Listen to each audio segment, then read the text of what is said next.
অনেকদিন পরে কুমড় খেতে আসলাম, খেতে দেন এসে দেন কুমড়গুনা কি অবস্থা, মাছি ধরে কি অবস্থা করে দিছে আবার কুমড়গুনা।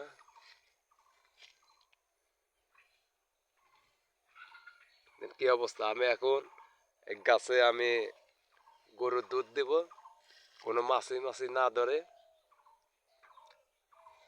গরুর দুধ দেব আমি গাছে।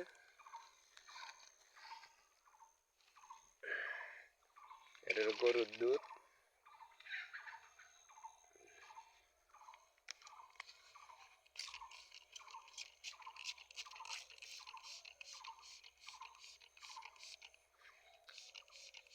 গরুর দুধ দিয়ে দিলাম।